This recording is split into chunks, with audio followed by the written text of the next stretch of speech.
ng instruction sa iyong subordinates o kaya naman sa mga kasama mo sa bahay o kaya sa church. Tapos, iba ang nangyari, iba ang naging resulta, ang daming mga pagkakamali. Today, pag-uusapan natin kung bakit clear instructions and consistent inspection are important ingredients para sa efficient implementation. With wisdom from Exodus and Leviticus. Pro tip 1. Give clear instructions. At dahil mahilig tayo sa acrostics, eto at meron akong ipapabuong salita sa inyo. Clear. C stands for complete details. Sa Exodus 25-30, grabe ang level ng detalye ni Lord para sa pagpapagawa ng tabernacle. Nandun yung sukat, kulay, materyales, walang bahala ka na. Talagang lahat ay idinetalye niya. L is for lay out the steps. Hindi lang what, pati yung how. Papaano gagawin? Sino ang gagawa? Lahat yan ay ibinigay ng Panginoon. E, explain the why. Mayroong purpose. Bakit tayo nagtatrabaho? Bakit mo pinapagawa ang isang proyekto? Importanteng ito ay malinaw sa mga katrabaho natin, sa mga kausap natin, so that they will also be motivated. In this case, sa pagpapagawa ng tabernacle, it is for worship and for holiness. Ano naman yung A ng clear instructions? A is for align expectations. Pare-pareho dapat ang picture sa utak, sa puso ng lahat. We should be on the same page. And R is for remove assumptions. Kasi assumption is the mother of all sablay and many mistakes. Kaya, day 1 pa lamang ng pagtatrabaho, day 1 pa lamang ng proyekto, dapat clear kung ano ang pinapagawa at clear ang instructions na ibibigay natin. Giving clear instructions saves time and makes the work more efficient. Ang pro tip number 2 ko ay ito. Check regularly without micromanaging. Dapat nandun pa rin ang tiwala natin. Kapag nagbigay tayo ng klarong instruction, assignment at ipagagawa sa ating mga kasama, sa ating mga subordinates, dapat may tiwala tayo na ito ay kaya nilang gawin. Pero bilang isang leader, importante rin that we check occasionally, we check regularly. Pagkatapos mong magbigay ng instructions, hindi pwedeng set and forget. Dapat ito rin ay i-check. Paulit-ulit nating mababasa yung linya na as the Lord commanded Moses. Importante, clear ang standards sa lahat ng mga involved sa proyekto. Clear nga ba ang standards sa bahay ninyo, sa church ninyo, sa opisina ninyo? Magandang i-monitor natin ang progreso ng proyekto at hindi hihintayin na matapos ito bago tayo mag-inspect. Dahil kung hindi ayon sa standards, you can easily correct early. Ano ang benefit ng pagtatama sa mga hindi naaayon sa standards na ginagawa? Mas mura ang correction habang maaga. Mas pinatatagal, lalong lumalaki at lumalala ang problema. Ano ang naging resulta ng clear instructions and timely checking? In Exodus 39 verse 43, nakita ni Moses na ginawa nila ang lahat ayon sa utos ng Diyos and He blessed them. Ka-pro tips, if you are leading a team in your office, in your business, ministry, or at home, make sure that you provide clear instructions and conduct timely checking. Be a blessing in the workplace today. Ang pabaon kong pro tips para sa iyo, clear and check.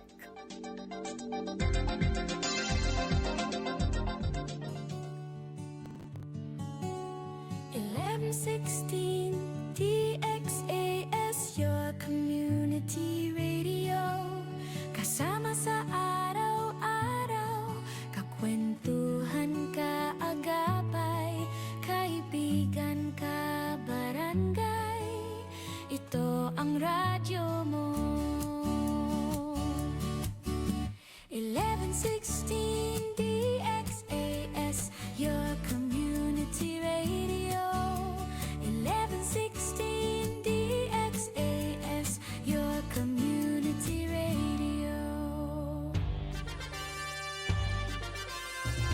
Kayo ay nakikinig sa 1116 DXAS, your community radio, kasapi sa kapisanan ng mga broadcaster ng Pilipinas.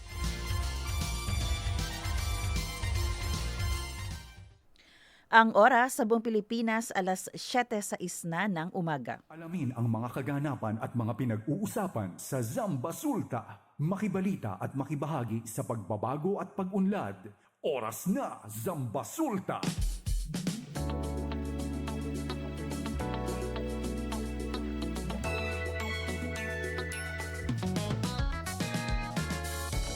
Isang mapagpalang araw sa lahat ng nakikinig sa 1116 DXAS, your community radio. Happy Chinese New Year po sa ating mga kaibigang Chinese. Siyempre, good morning sa lahat ng ating mga tagapakinig din sa radyo at Facebook. Ngayon po ay araw ng Tuesday, February 17, 2026. Maayong buntag sa atuang mga listeners dinha sa Zamboanga, Sibugay, Zamboanga del Sur at Zamboanga del Norte. Buenos dias a todo, aquí también na siyudad de Zamboanga. Kayo po ay nakikinig sa programang Oras na Zamba Sulta. Samahan niyo po kami hanggang mamayang 8:30 ng umaga. Para po yan sa isa't kalahating oras ng balitaan, impormasyon at inspirasyon. Kami po ang inyong mga lingkod, Sara May Tulabing. At ang inyong kabarangay, no? Siyempre, kabarangay niyo pa rin si Robin Soling. Assalamualaikum warahmatullahi ta'ala wabarakatuh. Malingkat, marayo, mahinaat, ahap, subo.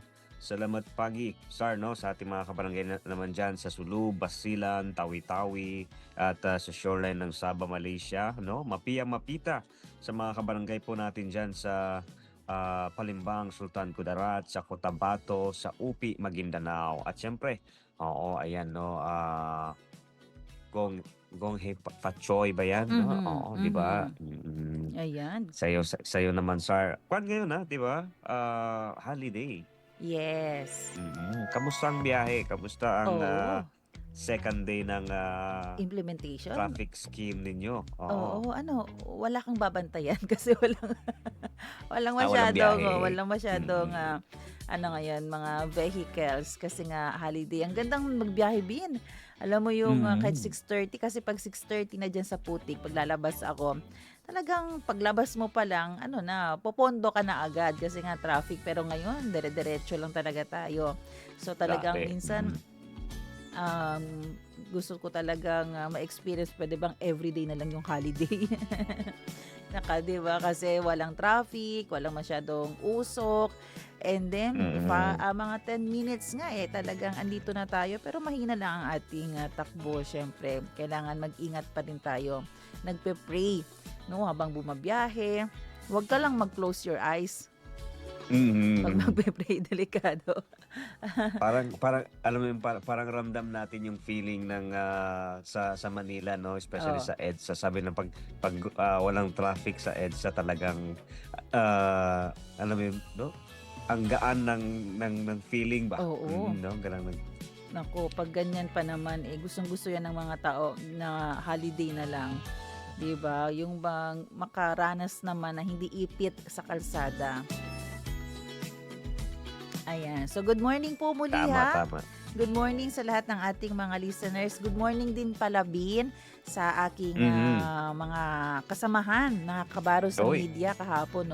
Nagkaroon kami ng induction ceremony. Akala ko talaga fellowship lang, fellowship event lang yun. May bigla ang sa aming part. May induction pala na ginawa. So, thank you sa ating city director, kay Sir Fortaleza, kay City Mayor Adan Olaso kahapon. Siya ang aming guest of honor. Andun din ang ating chairman ng Peace and Order. Ayan, Konsehal Frederick Atilano. Good morning po sa inyo at sa lahat ng ating mga kasamahan sa ZCPO, ang Zamboanga Police Press Corps. Ayan. Good morning. Parang panalo ka dun nanalo ka ulit? Ano yun? Ay, hindi, yun. Actually, yan na yung second induction namin. Kasi last year, nagkaroon din kami ng induction. Inadapt kami ng press club. Ayan. Hello po kay Sir JV. Good morning kay Sir JV. And then Francisco. talagang ang Zamboanga City Police ang nag-induct. So good morning po at maraming salamat, no. At least nagkakakilala na. And kahapon, lahat ng station commanders, Police Station 1 to Police Station 12 nandun din. Na-witness din nila, so para makilala na rin nila sino yung mga media under yung beat na police. So good morning po sa inyong lahat. At syempre, Ayan. sabi ko nga, dito sa ating programa, abangan nyo po ang ating magiging guest din mamaya, si Sir Rovic Jan Eslao. Alam mo ba, Bin, bukod kasi sa ngayon, Chinese New Year, ito rin Chinese pala New ay kwento, no? I mean, meron tayong story din na dapat ngayon malaman for February 17. Ito yung tungkol sa Gombursa. So, babalik tanaw. Ating babalikan, no, ang kwento nito. Abangan nyo po yan mamaya. At yung maganda dito, titingnan kasi natin ano ba yung nangyari dati na pwede nating makuhaan ng wisdom. Yun yung maganda. Paano natin maa-apply yung mga magagandang ginawa nila dati sa panahon natin ngayon.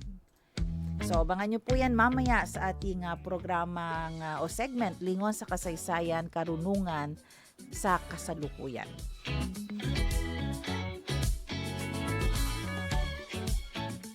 Weather Report.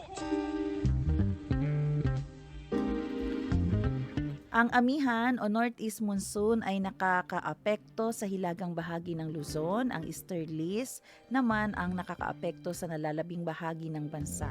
Dito po sa atin, bahagyang maulap hanggang sa maulap na kalangitan na may bukod-bukod na pag-ulan o pagkidlat, pagkulog ang mararanasan sa Zamboanga, Peninsula, Basilan, Sulu at Tawi-Tawi dahil sa easterlies. Babala po, posibleng magkaroon ng mga biglaang pagbaha o pagguho ng lupa tuwing may malalakas na pag-ulan at thunderstorm. Ang ating temperatura dito sa Zamboanga City ay tinatayang aabot sa 24 degrees Celsius hanggang 34 degrees Celsius.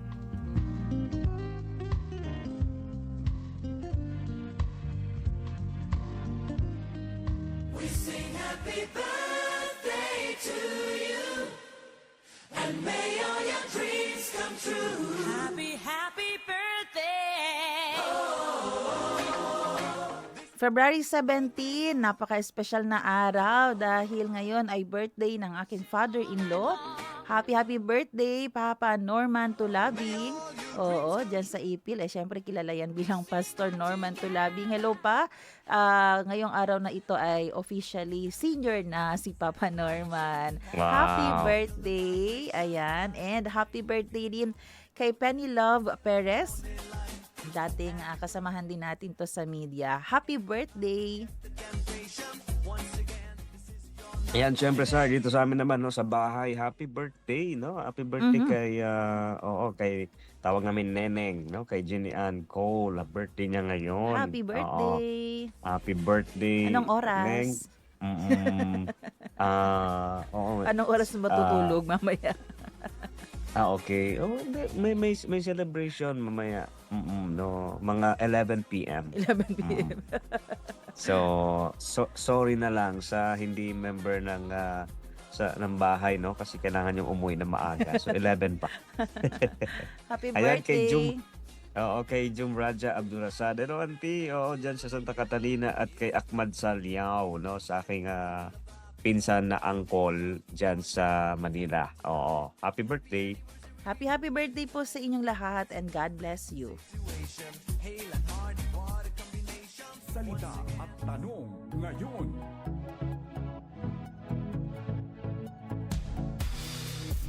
Ang ating salita ngayong umaga, He stilled the storm. Ang bagyong malakas, pinapayapa niya sa Pilipino. Sa Bisaya, gipahunong niya ang kusog nga hangin. Piyahundong niya in makusog hangin sa tausog. Ilonggo ginpauntat niya ang mabaskog nga hangin. Tanong po natin para sa umagang ito. Sa panahon na kayo ay naghihirap, kanino kayo lumalapit? Sabi po sa Salmo, He stilled the storm to a whisper, the waves of the sea were He hushed. Sa Tagalog, ang bagyong malakas, pinayapa niya't kanyang pinatigil. Pati mga alon na naglalakihan ay tumatahimik din. Alam mo, Bino, alam naman natin at paulit-ulit natin sinasabi na lagi tayong may mga bagyo, storm, hindi literal pero yung mga problema dumarating sa ating buhay. At minsan, yung storm, pwedeng inalaw lang ng Panginoon na ma-experience mo, pero wala ka naman actually ginawang kasalanan. So, inalaw niya lang talaga to see and to test your faith. Pero may mga pagkakataon din na may mga problema tayo sa buhay, may mga storm, may mga bagyo, dahil may nagawa rin tayong pagkakamali. Kagaya ba dati dito sa chapter na ito, no? Nagkaroon ng, syempre, alam naman natin yung character, behavior ng Israelites, no? Namaya, they will worship God. Later on, makakalimutan na naman. At may ibang Diyos na naman silang paniniwalaan, sasambahin. So, dahil sa mga actions nila, may mga paghihirap na kanilang na-experience. Pero kung titingnan natin dito, kung babasahin mo yung ang chapter na ito, talagang ang buti ng Panginoon. Kasi sa panahon na ikaw na nga ang may kasalanan, pero kung tayo pala ay babalik muli sa Panginoon, alam mo yun, lahat ng problema ay pwede niyang bigyan ng solusyon o iaalis sa atin. Na kahit yung literal na mga bagyong malalakas na pwedeng dumating sa buhay mo, na experience mo, malalaking alon, ay pwede niyang patahimikin, pwede niyang pahintuin. No, tsaka yun nga, sir, no, paano malalaman na yung capacity, no, paano malalaman yung durability kung hindi siya dadaan sa testing, 'di ba? Yung alam mo yun na paano natin masasabi na siguro, no, ako hindi siya sa part na sa ma-prove pa sa sarili ko, no? Paano ko maipakita na totoo? Paano ko maipakita sa ibang tao na yung Diyos na pinaniniwalaan ko is talagang malakas or totoo, kung hindi ako dadaan, no, sa mga challenges, no, sa mga problema, 'di ba? Kasi yun nga, no, uulit-ulitin ko, isa sa mga paborito kong character is si prophet, si Job, no, 'di ba? Every time parang pag may mga problema or may mga challenges, yun agad, parang siya agad yung nagiging kumbaga hindi guide. Anong tawag dito? Example. Parang sample, 'di ba? Parang gano'n na sa kanya ko na kumbaga parang may dumaan na 'di ba? May nakaranas na nitong sitwasyon na 'to. So and yung naging ending niya is, 'di ba? Successful, 'di ba? Dahil sa tulong ng Panginoon. So hindi imposible na mangyayari or kaya rin akong tulungan, 'di ba? Parang kung nangyari yun kay Job na righteous person na nga, ano na lang tayo. Pero yung maganda talaga din sa Panginoon, kaya nga talagang walang makakapantay sa karakter niya. Kasi kahit nagkaroon na tayo ng pagkakamali, masingkit tayo yung kulpa, di ba?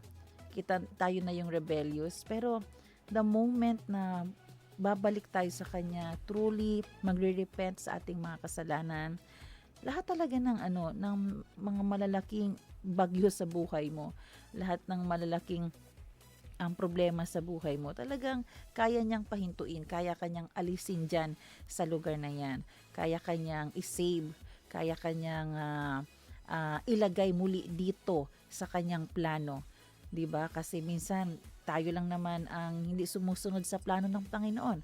Por eso, Chinibes, Pwede kita man experience, tamang problema kita kasi akala natin tama yung decision natin, akala natin yung wisdom natin yun na yung pinaka the best, yung naging decision natin yun yung pinaka okay, pero makikita mo ay hindi pala. So kaya kang kunin ulit ng Panginoon doon. Basta ma-acknowledge lang natin na siya yung omniscient, all powerful, all knowing, 'di ba? Siya yung Panginoon na mas higher pa yung thoughts kaysa sa atin.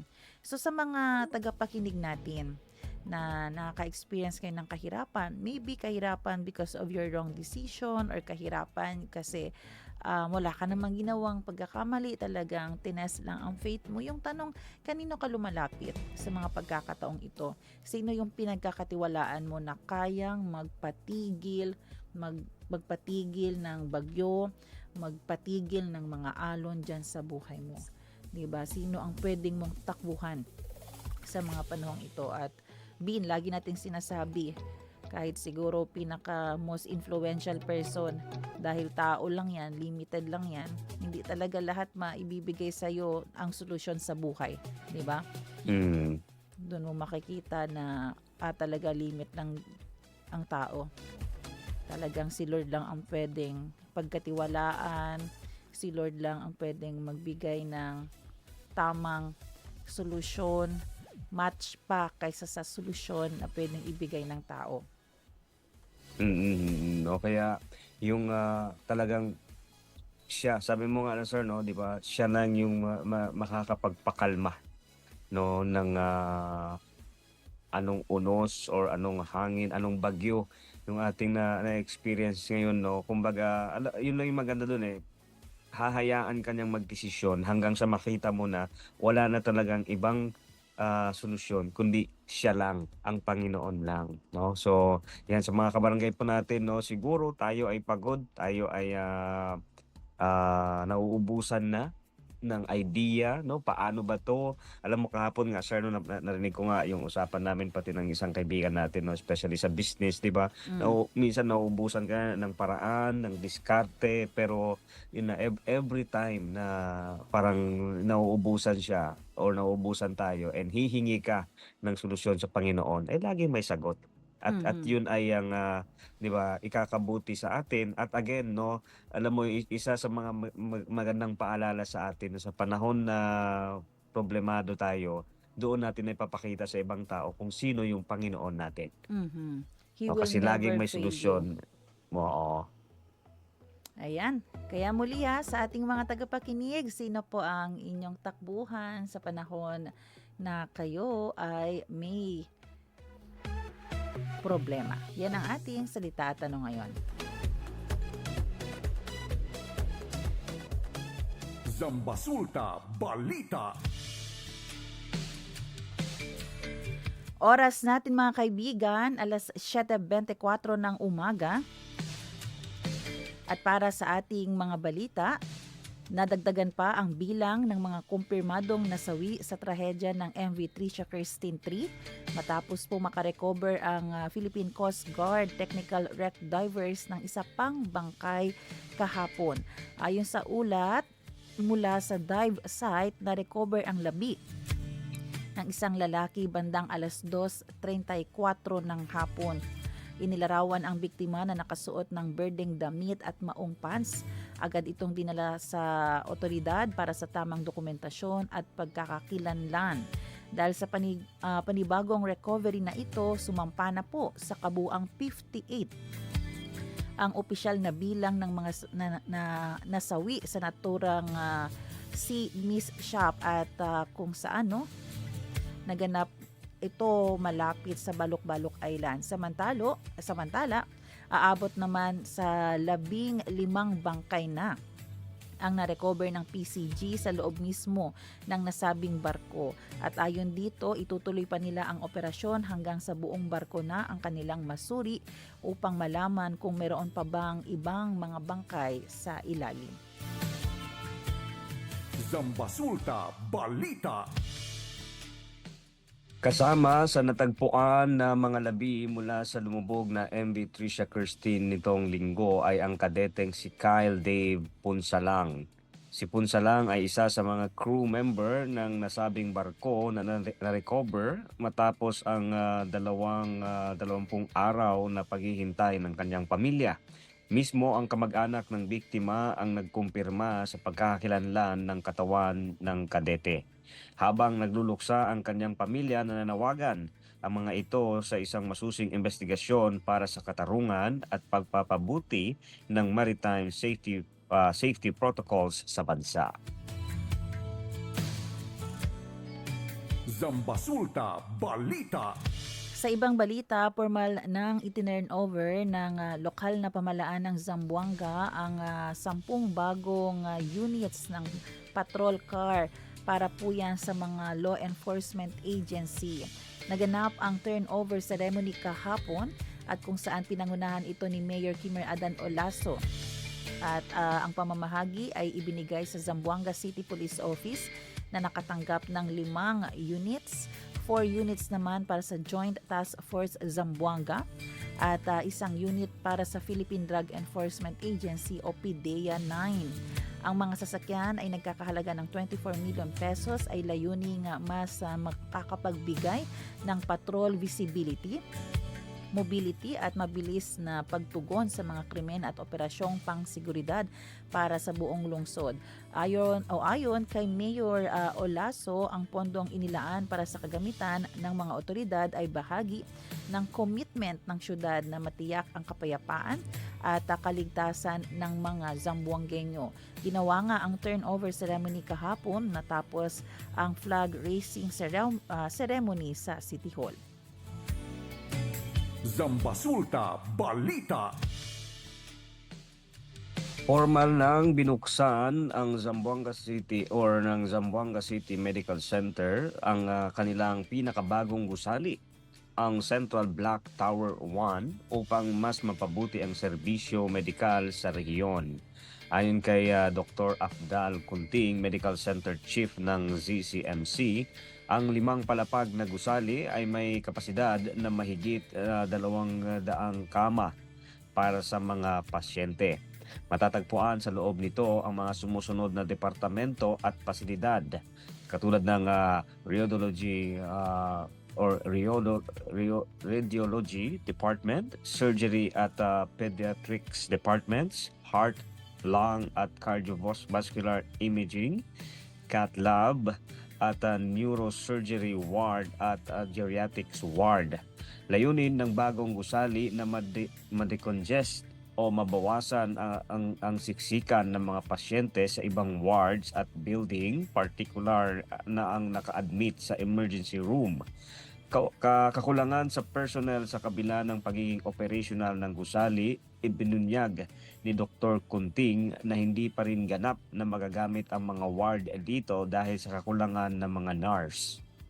Dahil dito, nananawagan siya sa Department of Health na payagan ng ospital na kumuha ng mga job order nurses o kaya i-exempt ang ZCMC sa joint circular na nagbabawal sa pag-hire ng mga bagong GO nurses. Aniya, hindi rin natin pwedeng i-exhaust o sagarin ang trabaho ng ating mga kasalukuyang nurse dahil baka makaapekto ito sa kanilang kalusugan. Inaasahang mas lalo pang lalaki ang pangangailangan sa mga healthcare workers sa ZCMC dahil kasalukuyan na ring isinasaayos ang Tower 2 ng nasabing hospital. Zambasulta Balita. Samantala kahapon, nagkaroon ng pagbibigay ng impormasyon ang Zamboanga City Medical Center Cancer Center. At ayon sa kanilang report, as of March 1, 2024 hanggang February 13, 2026, may umabot na sa 2,472 na mga patient ng cancer ang narehistro sa kanilang ospital. At kung saan dito 103 new cancer patients ang narirehistro kada buwan. Grabe, 103 new cancer patients registered every month. At women ay nadadiagnose po na may cancer 3 times more kaysa sa mga kalalakihan. At kung saan, pagdating sa age group, 76.5% ang cancer ay nasa adult women. 50 to 55 years old ay common age for diagnosis para sa parehong gender. At according dito sa narehistro na patients na may cancer, 63.9% dito ay mula sa Zamboanga City. Ang taas ng kaso, ang rate ng cancer, 63.9% ay mula po sa Zamboanga City. At kung titingnan nga natin yung age group, yung pinakamataas ay nandito rin sa may 19 to 59 years old. 64.6%. Diyan nanggagaling ang ating cancer patient. Sumunod dyan yung 60 years old, 28.2%. And then ang next ay yung 18 years old and below, 7.3%. Diyan nanggagaling yung porsyento ng mga may cancer. Kaya po patuloy po ang ating paalala, ang pinaka prevention din sa cancer. Of course, laging sinasabi ng ating mga doktor, huwag manigarilyo at yung lifestyle natin. At the same time, kapag may family background na merong cancer, early screening ang dapat gawin ng kamag-anak, ng members of the family, para makita na kung may mga cancer cells na ba tayo dyan na active. So, most frequent cancer na nadadiagnose ay breast cancer pa rin. So, sa kababaihan ito, ito ay nangunguna sa lahat ng mga cancer. So, remains the leading diagnosis at the ZCMC. Sa record ng ating ZCMC, breast cancer po ang nangunguna. Para yan lalaki, babae, pwede yan. Sa kalalakihan naman, ito, colon cancer naman ang nangunguna sa kanila sa ZCMC. At dito naman yung other leading cancer po, cervical cancer, thyroid cancer, ovarian cancer, at acute leukemia. Yan yung para naman sa mga bata. Yan yung cancer na common sa kanilang.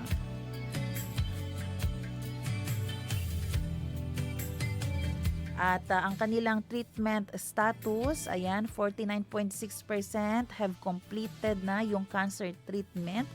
37.3% ay still ongoing po ang kanilang treatment. So yung remaining 13.1% ay either uncompleted treatment or hindi na nakapag-follow up. Ayan, oras natin 7:34 ng umaga. Lagi pong tandaan na dito sa ating programang Oras na Zamba Sulta, kasama po natin lagi ang ZCMC. Kung kayo ay may mga tanong, abangan nyo po yan every Wednesday, pero sila po ay open. Ayan ang open po sila Monday to Friday kung gusto nyo pong magpa-check up. At muli, naalala ko na lang din ang ating Yakap program. Ayan, may mga screening din sila for cancer patients. Zambasulta Balita. Para sa ibang balita, naglabas ng paalala ang Department of Labor and Employment o DOLE kaugnay ng tamang pagpapasahod para sa pagdiriwang ng Chinese New Year ngayong araw, Pebrero 17, 2026. Ayon sa kagawaran, dahil ang naturang araw ay idineklarang isang special non-working holiday, ipatutupad ang panuntunang no work, no pay. Ibig sabihin, ang mga empleyadong hindi papasok sa trabaho ay walang matatanggap na sahod para sa nasabing araw. Hindi sakop ng no work, no pay ang mga empleyado kung ang kumpanya ay may paborableng polisiya, nakagawian o collective bargaining agreement na nagbibigay pa rin ng bayad sa mga special holidays. Para naman sa mga empleyadong papasok sa trabaho ngayong araw, may kaukulang dagdag na porsyento sa kanilang daily wage karaniwang plus 30% para sa unang 8 oras ng trabaho. Pinapayuhan ang mga manggagawa na makipag-ugnayan sa kanilang mga HR departments para sa paglilinaw o tumawag sa DOLE Hotline 1349 para sa anumang katanungan o reklamo. Zambasulta Balita. Public advisory tayo mula sa Zamboanga City Water District in observance po ng Chinese New Year ngayong araw na ito, February 17 na Tuesday. Ayan no, lahat po ng ating mga bill ay pwede pong bayaran, extended po hanggang February 18, 2026. Sa Dia de Zamboanga, yung bill na tatapat ng araw na yan, ang due date ay extended naman hanggang sa susunod na araw. So February 27, 2026. And ang ating collection, okay, ang ZCWD KCC Collection Center ay bukas po ngayong araw na ito at sa February 26 para sa bill payment. Ang kanilang operating hours ay nandyan sa 9 a.m. to 12:30 p.m. at 1:30 p.m. to 6 p.m. Samantala, meron ding gagawing implementation ng water rationing. Ayan, may schedule po na binigay ang Zamboanga City Water District at kung saan wala pong water ng 4 p.m. to 12 noon ang Carmen Valley, Pasunangka, Kilometer 7 Pasunangka at Sitio Kanukutan, Pasunangka. Wala po kayong tubig sa February 18 bukas sa 20, 22, 24, 26 and 28. Walang tubig starting 4 p.m. to 12 midnight. Ayan ha, 4 p.m. to 12 midnight. So for more concern or may complaint kayo or concern, tumawag po sa number ng Zamboanga City Water District 0917-118-5550, 8 a.m. to 5 p.m. open sila Monday to Friday, o kaya sa kanilang telephone number 991-1556. Zambasulta Balita. Oras natin mga kaibigan, alas 7:38 ng umaga at yan ang ating mga balita para sa araw na ito. Magbe-break po tayo sandali pero huwag kayong bibitaw dahil sa ating pagbabalik ay makasama natin si Sir Rovic Jan Eslao ng Ateneo de Zamboanga University and founder ng La Liga Historia Zamboangueña para po pag-usapan ating babalikan o baliktanaw sa kwento ng Gumburza. Kami po ang inyong mga lingkod, Sara May Tulabing. At ang inyong kabarangay, Robin Soling. Magbabalik ang oras ng Zambasulta dito lang sa 1116 DXAS. Radyo, Komunidad. Oras na Zambasulta.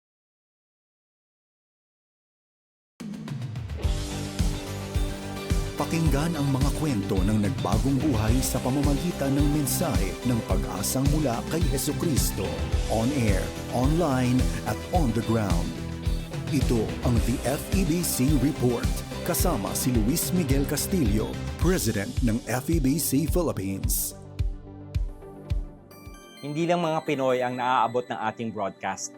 Kwento ng isang apo mula Vietnam ang maririnig natin ngayon.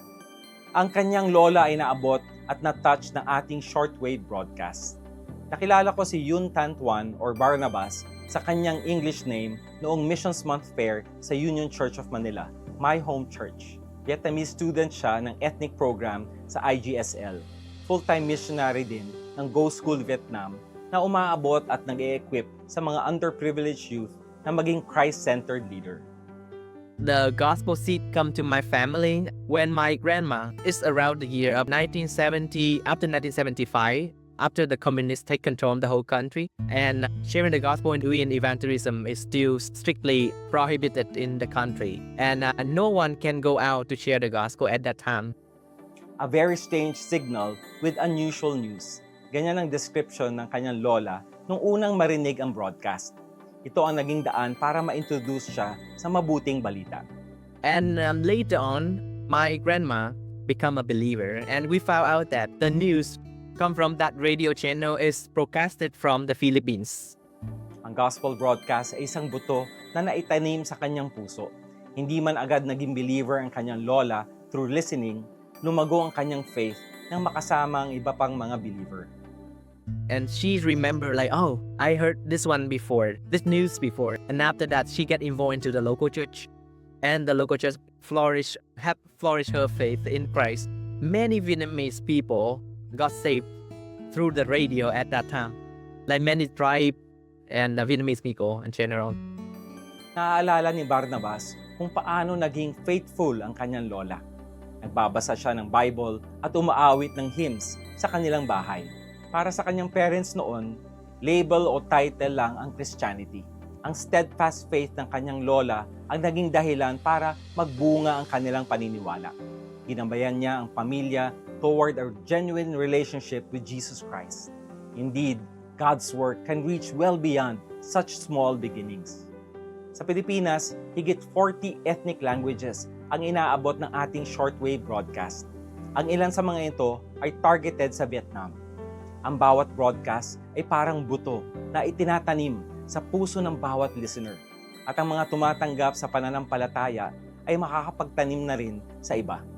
Gaya ng nangyari sa pamilya ni Barnabas. Sa kabila man ng persecution and political restrictions, we take heart, for Jesus has overcome the world. Sabi sa 1 Corinthians chapter 3, verses 6 to 7, ang Diyos ang nagpatubo at nagpalago. Hindi ang nagtatanim o nagdidilig ang mahalaga, kundi ang Diyos, sapagkat Siya ang nagpapatubo at nagpapalago.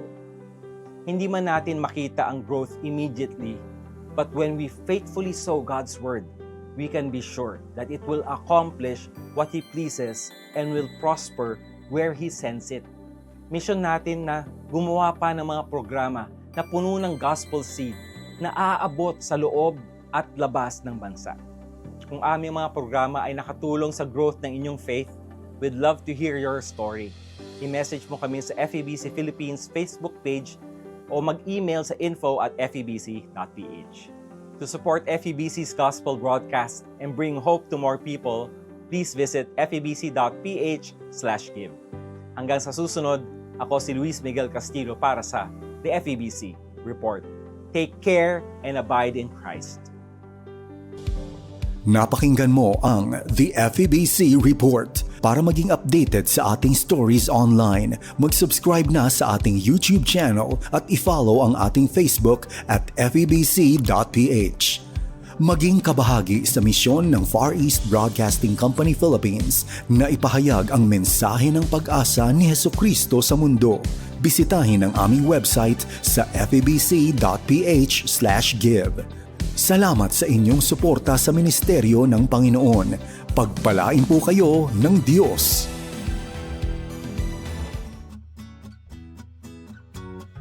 Uy, Mare, di ka maniniwala. Naalala mo si Aling Maria? Yung kapitbahay natin? Yung nakatrabaho sa Saudi? Oo, kumusta na siya? Wala na akong balita sa kanya eh. Naku, kakauwi lang niya last week. Tapos sabi niya, may kilala siyang recruiter. Sabi pa nga niya, kung gusto daw nating mag-abroad, pwede niya tayong tulungan. Mabilis makakaalis, walang poproblemahin, at maaahon natin sa kahirapan ang pamilya natin. Talaga ba? Pangarap ko talagang kumita ng dollars para sa pamilya ko eh. Sigurado kang matutulungan tayo nitong recruiter ha? Sigurado yan. Binigay na ni Aling Maria sa akin ang contact number ni Madam. Siya yung recruiter. Okay talaga to si Madam kasi mabait daw at maraming koneksyon sa Saudi at Dubai. Sandali lang. Pag-isipan natin itong mabuti. Nasabi ba ni Aling Maria ang detalye ng trabaho, kontrata at mga babayaran bago aalis? Alam niyo naman, maraming mga illegal recruiter. Baka, imbis na magandang buhay para sa pamilya, ay trahedya ang maging bunga nito. Ang nega mo naman. Sure ako dito. Okay na to. Wait lang. Huwag makontento sa okay na to, lalo na kung tungkol sa pagtatrabaho abroad. Alamin ang tabang proseso ng pag-abroad. Huwag basta maniwala sa mga pangako para hindi maging biktima ng illegal recruitment at human trafficking. Protect yourself, protect your family, and protect your future. Bago maniwala sa nagsasabing okay na to, bumisita sa Department of Migrant Workers o DMW para sigurado ka. Bisitahin ang kanilang official website o tumawag sa kanilang hotline. Your safety and your future are worth more than empty promises. Don't take the risk, be informed, be safe. Ang paalalang ito ay hatid ng Department of Migrant Workers Region 9 at ng 1116 DXAS, your community radio.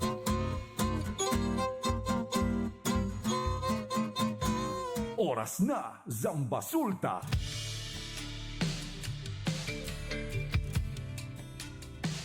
At nagbabalik ang oras na Zambasulta. Kayo pa rin po ay nakikinig sa 1116 DXAS, your community radio. Muli, ako po si Sarah May Tulabing. Ang DXAS ay isa sa mga himpilan ng Far East Broadcasting Company at kasapi sa kapisanan ng mga broadcaster ng Pilipinas. Ang FEBC ay isang non-profit, non-commercial at donor-based radio station. At dahil po sa katapatan ng ating Diyos at sa inyong partnership, tayo ay nagpapatuloy sa paghatid ng mabuting balita ni Kristo. Inaanyayahan po namin kayong maging bahagi ng ating radio ministry. Pwede nyo pong iscan ang ating QR code o kaya ay mag-deposit sa ating bank accounts para sa inyong donasyon.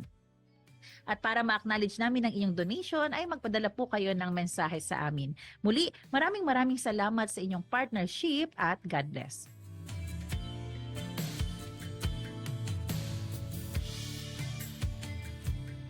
Pag-usapan natin.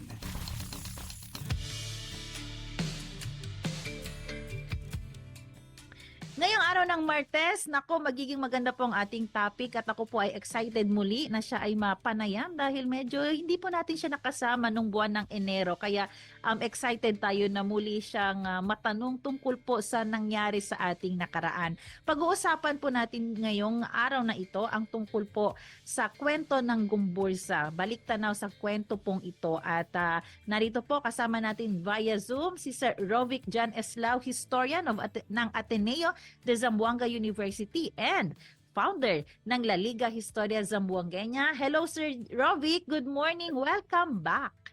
Magandang umaga Ate Sarah at sa mga tagapakinig. Sorry, since January, no? Oo. Ngayon lang tayo naka-time. Actually, busy din tayo pero kailangan na po nating i-promote ang ating kasaysayan. Yes po. Actually, na-miss po talaga namin ang inyong pagtuturo on air. Kaya po kailangan bumawi kayo ngayon sa amin. Yes po. Sure. At meron pang mga upcoming na mga discussion po no bago magtapos ang month of February. Meron tayo, abangan nyo po yan, ang tungkol sa ating EDSA Revolution at ang Dia de Zamboanga last week ng month of February. Abangan nyo po yan. So dito muna tayo sa balik tanaw sa kwento ng Gumburza. Alam nyo po, nag-viral po ito nung mga, I think 2 years ago, sa isang TV show na hindi na alam ng mga bata ang tungkol dito. Actually, kahit ako nga, kayo ngayon ko pa ito nire-review ulit kasi syempre 33 years na. Pero pwede nyo po bang ituro sa amin or i-explain sa amin, Sir Rovic, sino ba ito muli? Ipakilala nyo nga muli sa amin itong Gumburza at ano ang inaalala natin every February 17? Alright, sige. I-explain ko muna yung konteksto. Actually, yung sa TV show na yun, hindi natin masisisi yung bata kasi to be honest, yung pangalan palang Gumburza, so sa ating mga tagapakinig. So anong meaning ng Gumburza? So it's a combination of mga apelido ng tatlong pari na pinatay o in-execute ng mga Espanyol noong 1872, noong February 17 ngayon, di ba? Ngayong araw. So ang pangalan nila sina Mariano Gomez, kaya Gom. Okay. Jose Burgos, Bur. Kaya Bur. Jacinto Zamora, Za. So Gumburza. Yung sinabi ng bata na yun nung sa TV show, Majoha, hindi man siya mali. Okay. Kasi yung first name ang inano first name siya lang ang So, ang gusto kong sanang ipahiwatig na actually tama man din siya. Oo, tama din pala. Tama siya. Majoha kasi Mariano, yes. Jacinto, Majoha. Jose, Jose Jacinto. Jacinto. So technically tama siya. So hindi na siya masisisi. Okay. Kasi ganito ang gusto ko i-argue. Mhm. Hindi man yung tatlong pari na yun, hindi man nila ginamit ang pangalang Gumburza. Okay. Sila ay kilala bilang Gomez, Okay. Burgos at Zamora. Okay. Later pa yan after na nung nagkaroon ng revolusyon tapos Oo. nasugatan ng kasaysayan. Binansagan tong name na ito sa kanila. Opo, hindi sila nagpangalan sa sarili nilang So, Gumburza. hindi nila alam na Gumburza na silang tatlo. Exactly. Exactly. So, hindi mo masisisi yung bata kasi actually, naisip niya. Kilala niya. Kasi Oo. Madjoha. Correct siya. Mariano Jose Jacinto. Oo. Kilala niya yun. So actually, maawa din tayo doon sa na-ridicule siya. Hindi rin I would natama, say- no? Natama Oo. sila.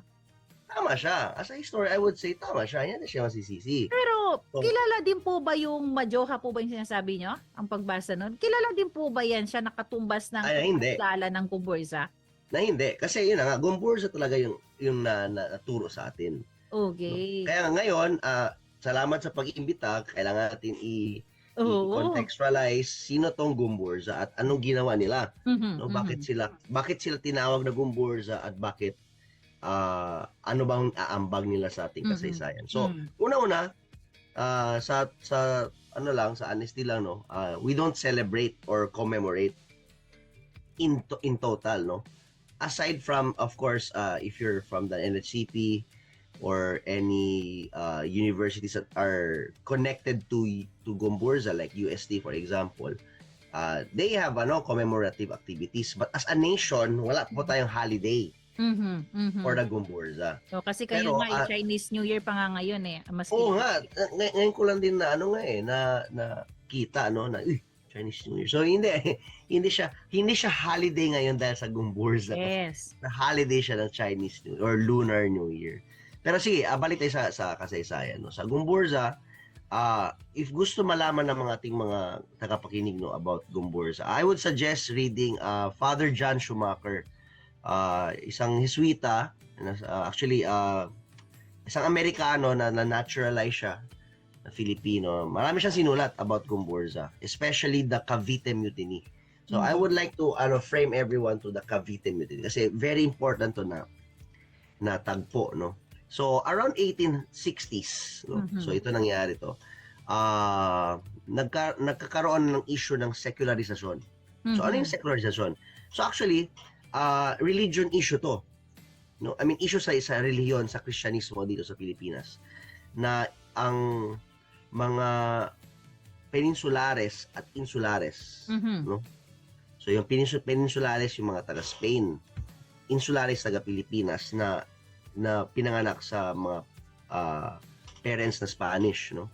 Sa mga magulang na Espanyol. So may mga ganong dynamics po tayo, no? Tapos ito ka na Burgos, specifically si Burgos, marami yan siya doctorate sa UST, no? Tapos ang pinaglaban nila is secularization, meaning mga parishes, no? Siyempre Catholic to ha. Mga Katolikong mga parishes, imando na siya ng mga Pinoy o ng mga insulares. Pero maraming ayaw, especially yung mga friars, mga praile, no? Kaya they see Burgos as a threat, no, sa pagdating ng secularisasyon. Mhm. Pagdating ng 1869 to be specific, may nagkaroon ng late 1860s, nagkaroon ng pagbabago sa Espanya. Na overthrow po yung monarchy.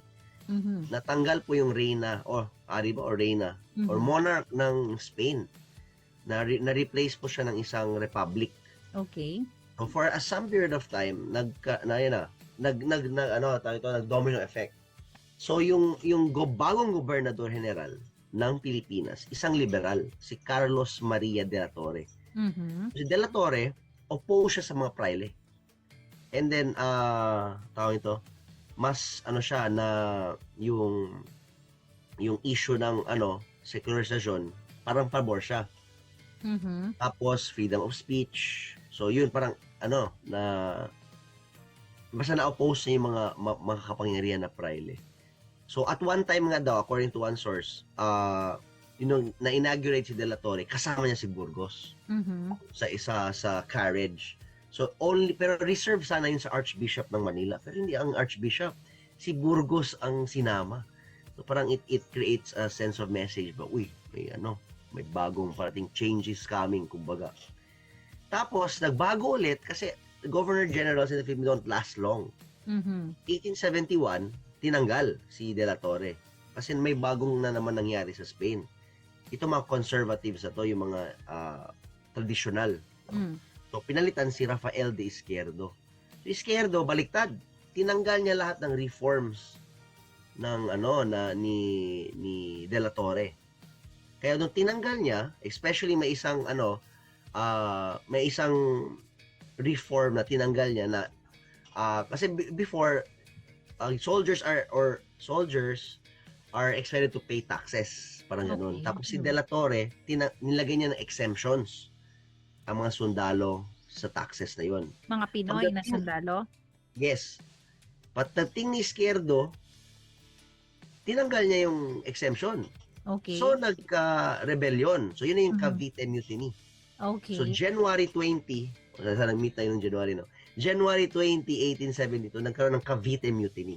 Okay. Na-mutiny siya kasi hindi siya naging successful. Kung naging successful yung revolution na sana yun. So they were expecting sana reinforcements pero hindi na realize. So they were suppressed, no? So now there's an opportunity accordingly if we base it from Trinidad Pardo de Tavera, a Filipino historian. So ang kanyang kasi ito nabasa ko, I remember na turo ko to sa ating mga FIHIS or Readings in Philippine History students last sem. So ang yung Cavite Mutiny became an opportunity for the pilot to eliminate Burgos. So actually walang involvement si Burgos sa mutiny, pati yung tatlo na yun. Si Jacinto Mariano, Zamora, pati si Mariano. So they were arrested on false charges of treason. So yun na nga, at some point actually if those who are listening, if you're interested, please watch the Gumburza film that was released around 2024, 2023. Tapos it was a thought-provoking movie. So at one point, si Zamora actually was innocent kasi he was gambler nga daw siya accordingly, and then sinama lang siya, no? Hindi siya part ng secularization issue, pero parang nadamay siya. Si Gomez naman matanda. Oo. Pero mga pari po yan sila. They're priests. They're secular priests. They're not part of any order. Okay. Religious order. When you say religious order, like Dominicans, Jesuits, Recollects, that's what I mean by religious order. Anyways, going back, so around February, they had a trial, no, accusing the priest, and I forgot there's another one, 4 of them, and marami sila, mga conspirators. Apparently, the result of the trial was majority of those who were directly involved were just exiled to Guam. And only 4 of them were tried or were sentenced for execution. So the 3 of them are the Gumburza. I forgot the other one. Si Sildua ata yun, isang lawyer or civilian. I'm not sure. So on February 17, on Luneta, today, 1872, so what, 254 years ago, so the 3 priests and the other guy, 4 of them, they were publicly executed at Luneta, no? Bagong Bayan pa siya dati, by garrote. 154. Sorry, 154. 154, opo. I stand corrected. So, ano yun? Tawag ito? Yung garrote din, it was a new invention at the time. So, di ba, before, hang, I don't want to see it. Pero, baka may mag-trigger. Anyways, so, yun di ba, hang by rope, no, ganon. Yung garrote, it's a machine. It will break your neck. So, first time yun very new invention at the time. So, they were executed. So, si Gomez was silent.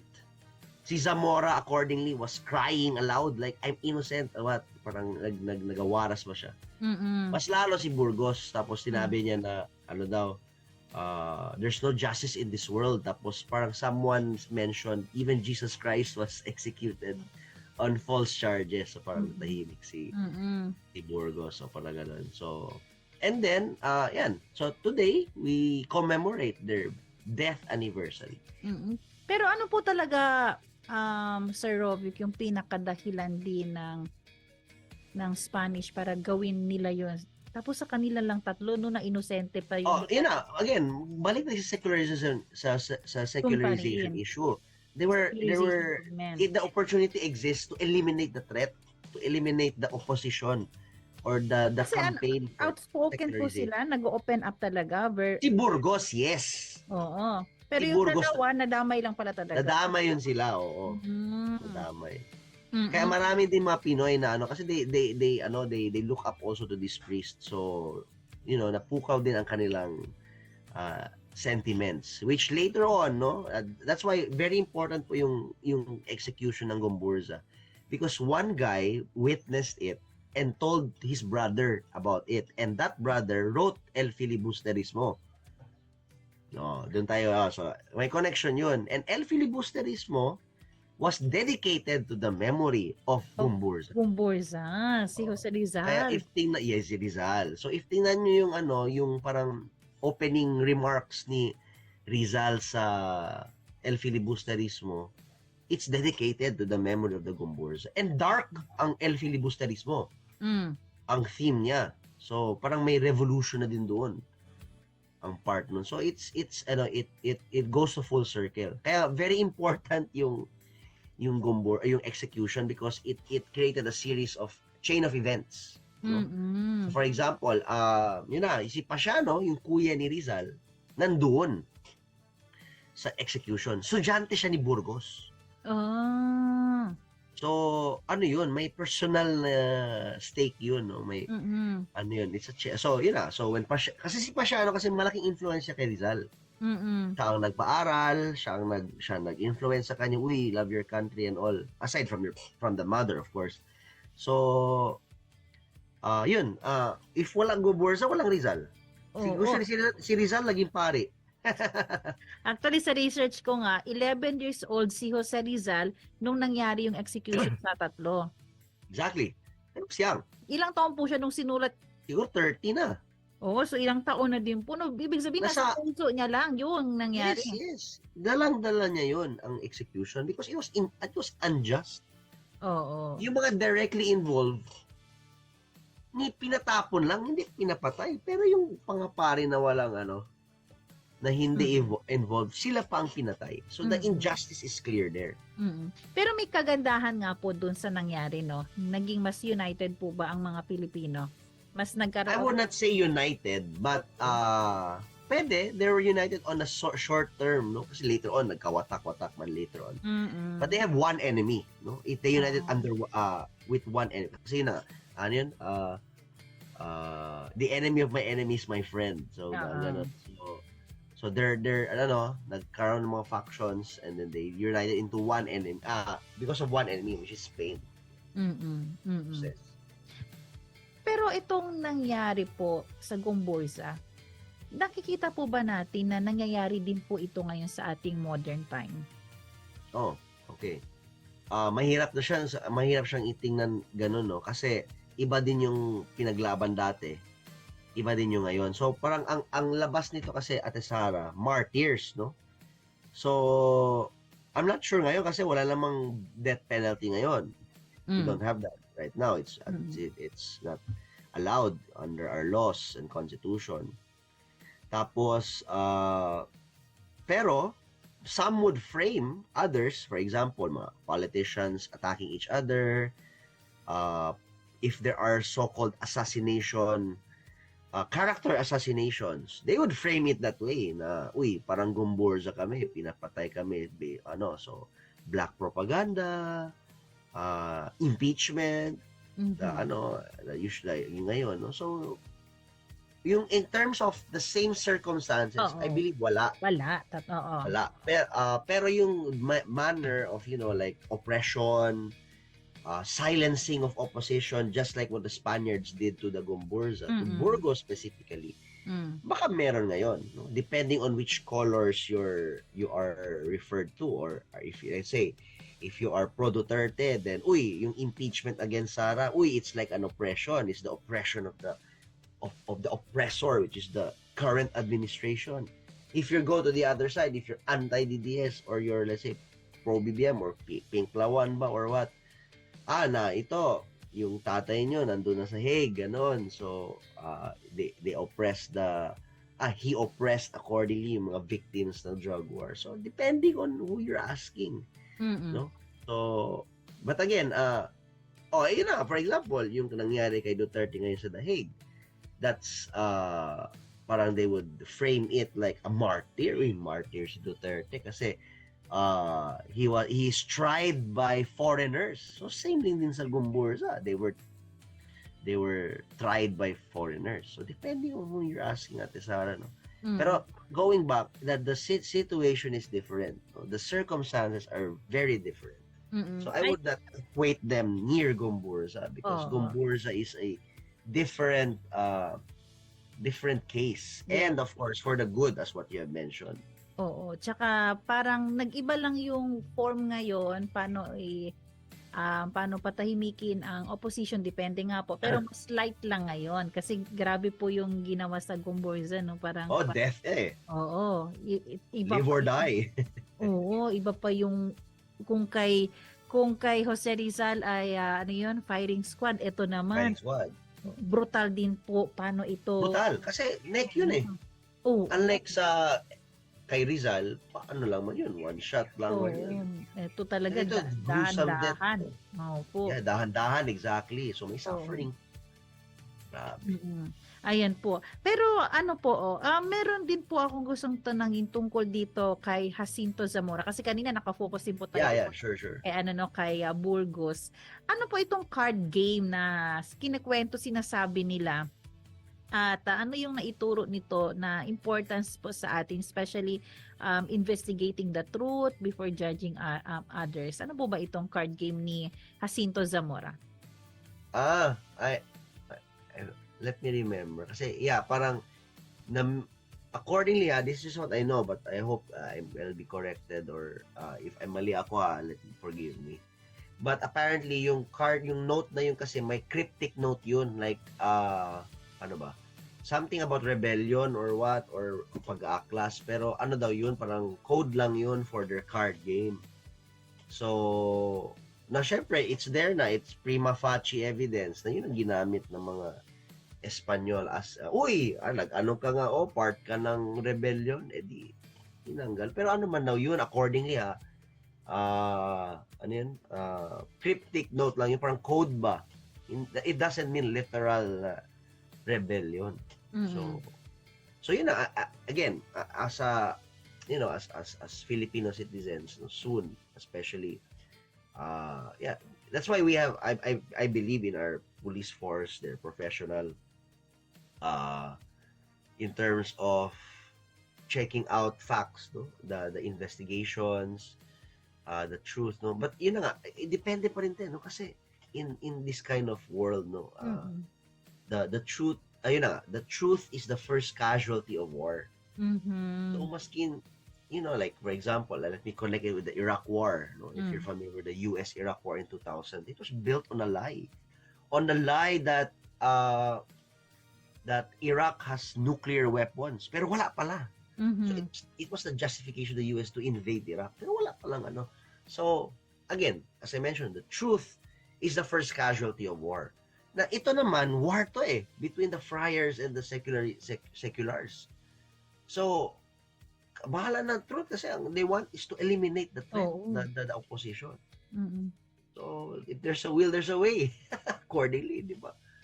Pero yun.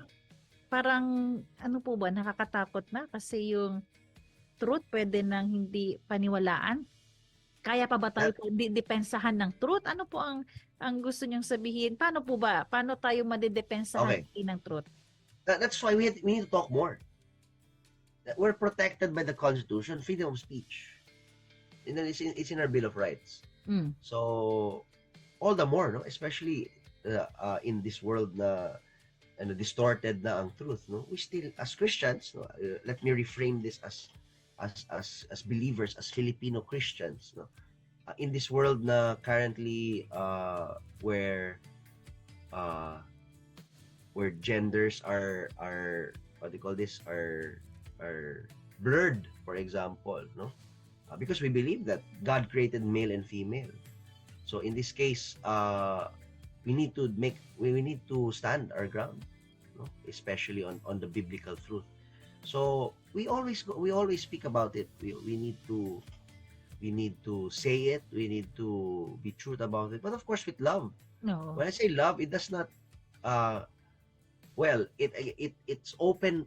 God's love is for everyone, no? But of course, we do not affirm what sinful natures they have. We still love them because God had afforded to love us even though we're sinful. No? So if we're led by the Spirit, no. Actually, I just remembered lang last night or last week. I had my conversation with my disciple. We just talk about the Spirit. The fruits of the Spirit. No? So Galatians 5:22-23. No? The fruit of the Spirit is love, joy, peace, patience, kindness, goodness, faithfulness, gentleness, and self-control. So first fruit, love. So in love naman, no, there are 4 kinds. No, we have eros, the Greek, no, in the Greek words, eros, storge, philia, and agape. So in terms of the truth, no, that's where agape comes in. No? It's sacrificial. It's divine love, just as what God did for us by sending His Son to die on the cross. Then the truth, our sacrifice will be telling the truth, even though it hurts, even though it offends people. So going back to Gomburza, no, they spoke the truth of the abuses, no? And it did not die with them. It transcended them. And was picked up by nationalists like Rizal, Del Pilar. No? They were even cited in the Declaration of Independence of the Philippines. That their death, no, paved way for the freedom of the Philippines. Of course, disclaimer: we did not attain independence immediately because the Americans came in and delayed our independence for the next almost 40 to 50 years. No, so yun. I hope klaro natin. Yes. So alam niyo, na-realize ko po doon, may pag-asa pa rin. Kaya wag ma-discourage na sabihin ang totoo kasi minsan na-overcome tayo ng fear, no? Na-overcome po tayo ng takot na pag sinabi mo yung totoo, etong pwedeng mangyari sa'yo. Pero gaya nga, nag-transcend pa. Kahit namatay na yung mga tao na nagsabi ng katotohanan, pero yung mga sinabi nila, parang salita din ng Panginoon, di ba? Guguho na ang lahat. Pero yung word ng Panginoon, which is yung truth, ay mananatili. Yun yung kagandahan pala, no? Huwag ma-discourage. And the pen is mightier than the sword. Yes. So, tama din po yun, no? Nako. Because the swords are based on pen, like on writings, on ideas. No? And the word of God is more than idea. It's the truth. Ang ganda po nun. Siguro po, Sir Rovic, no? Gusto ko na rin din itackle kasi na-mention na natin si Jacinto, si Burgos. Ano naman po yung parang highlight na contribution ni Mariano Gomez? Meron po ba? Ito, hindi to kasali sa pero gusto ko na lang din makilala pa. Bukod po sa siya yung pinakamatanda actually, no? Mga 80 plus ata yan siya, if I'm not mistaken. When he died, no, or when he was executed. So apparently meron din siyang newspaper na sinulat, tapos he was in support of fellow native priests against Spanish abuses. So meron contribution din sila. So I'm not familiar with the ins and outs, but what I know is he was an editor of a newspaper in support of native priests. So yun pa, dun siya nadamay. Kasi again, freedom of speech also was rare at that time. Kaya yung sabi ko nga, si De La Torre kanina, yung Governor General, nag-open siya ng freedom of speech. Na, syempre, wow, na-experience ng mga Pinoy. Wow, ganito palang freedom of speech. Dumating si Izquierdo, tinanggal niya, nawala na naman. So doon na nag-start yung yung sentiments. Kasi once you open, something, tapos di mo na makontrol, that's where it came. So actually, I like to frame this, Ate Sara, with the world events at that time because 1860s na to, di ba? So the age of enlightenment occurred around 1700s and also syempre nag-spread around Europe, no? But the opening of the Suez Canal, if you're familiar, Suez Canal is in Egypt. It shortened the trip between Spain and the Philippines from 3 months to 1 month. Imagine 1 month na lang ka mag-travel. So in terms of ideas, mas lalong dumami, no, coming to the Philippines, no. Kasi terms of education, no, we've been exposed and we send our ilustrados, kumbaga, yun ang tawag sa kanila, to Spain to study. And that increased their knowledge or increased their connections. So ganun din, no? When the ideas of secularization, to be specific, that was something new, no? That it challenged the old order of Spanish priest being control of Filipino churches. Kasi yun naman yung idea nila is as there are some parishes na empty, tapos they only wanted Spanish, na kulang ang mga tao ng church. Why not kami, mga Filipino priests? So they were just fighting for their own rights, no? So if we read Father Schumacher, he's trying to frame it by saying na actually the church is not the enemy of the revolution. The church even started the revolution through Burgos.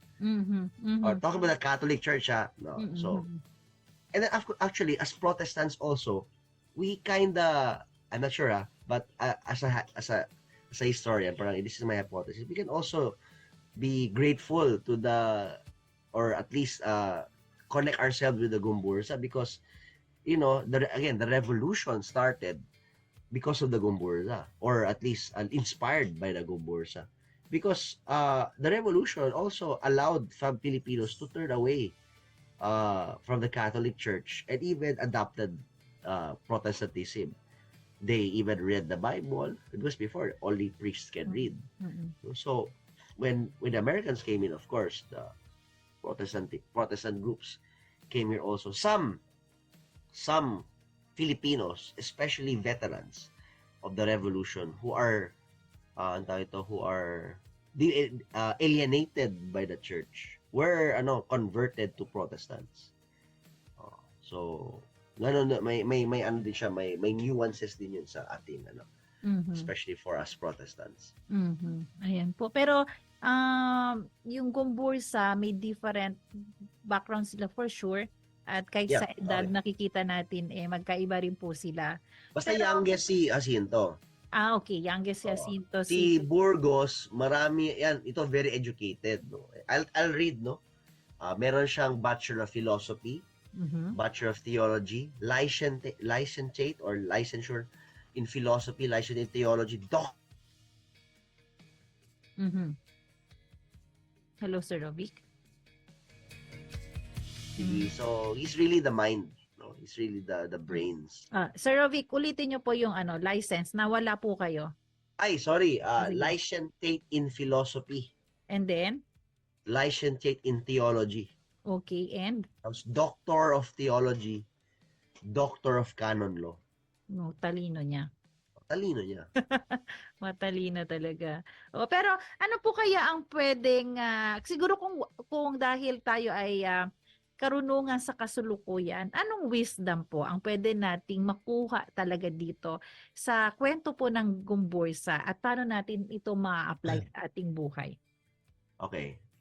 First, we need to read more, no? Because sa Gumburza pa lang, no, when yung Majoha issue, to be honest, no, so people immediately denounce, no, without checking the kasi I always say to my students, don't prejudge that person. She knows history.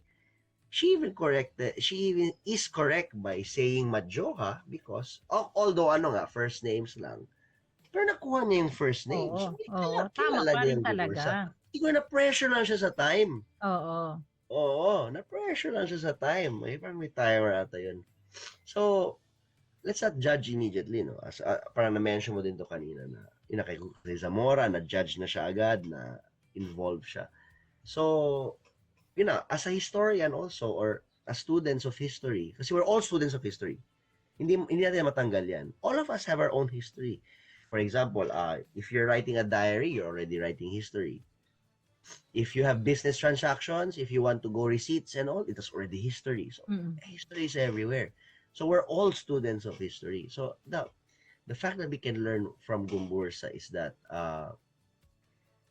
it resonates our idea of finding out the truth, fighting for what is right, fighting for what is right, even though the world is against you. But if you stick with your principles, and sometimes it will lead to death. It will lead to fate, fatality. Nonetheless, the Gumburza was a testament to that idea na when you die for your principles, it will lead to something big. And at the same time, we can kill the people, we can kill the person, but not the idea.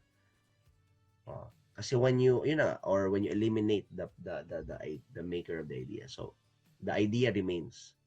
So yeah, as a Christian, as a encouragement to other Christians out there, to my fellow Christians out there, let us not be afraid to speak the truth. Ganda po nun, Pastor Rovic. Thank you. Praise the Lord. That will be an honor to be called one. Oo, ako naman yung parang na-link ko siya na ang daming kung sa spiritual naman, ang daming tinuturo sa atin paano yung way of salvation. Pero kung isi-search naman natin yung truth, makikita mo na hanggang ngayon magsa-stand out pa rin, na magpo-point out pa rin ito kay Christ, na our ultimate savior. Oo. Namatay siya, pero ang pinagkaiba, nabuhay siya. Pero yung katotohanan, generation to generation, na walang ibang daan, walang ibang paraan, kundi siya lamang. The way, the truth, and the life. Yes, John 14:6. Ayan, Sir Rovic, maraming salamat po sa oras at panahon na ibinigay nyo dito. Nakakasama pa po namin kayo, fourth week off. Yes, pwede ba tayo? I'll just have some few words. So, yes. I like to promote my club, History Club, La Liga Historia Zamboangueña. So this was founded in 2022 with some of my like-minded friends, And praise the Lord, we are around 3 chapters already around the city. So we have one in college, where I am now. I'm the moderator.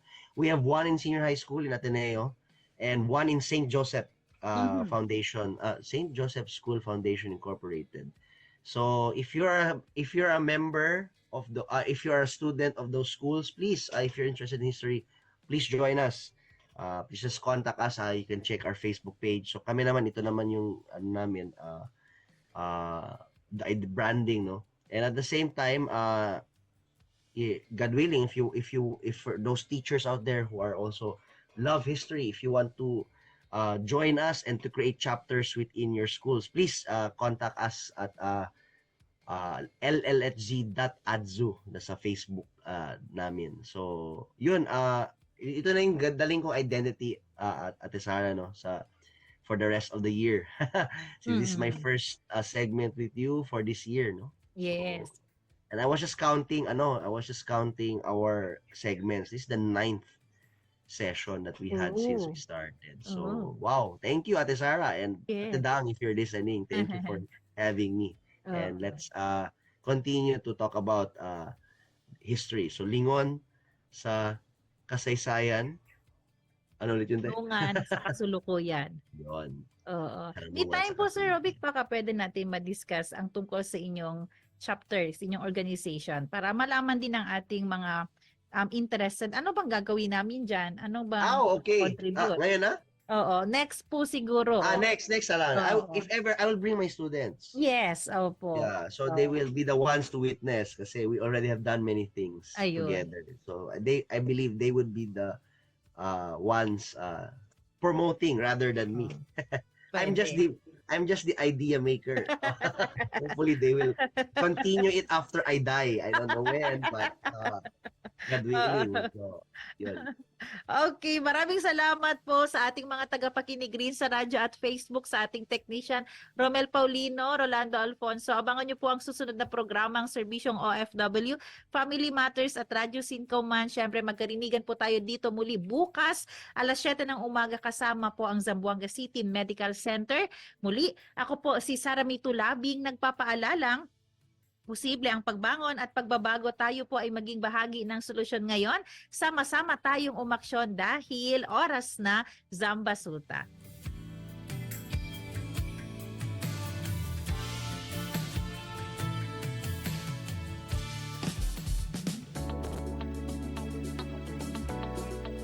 Oras na Zambasulta. Inyong napakinggan ang programang Oras na Zambasulta. Para sa mga komento, mensahe o suhestyon, tumawag o mag-text sa 0916-296-6625 o sa 0998-844-1410. Ano ang sintomas ng sakit?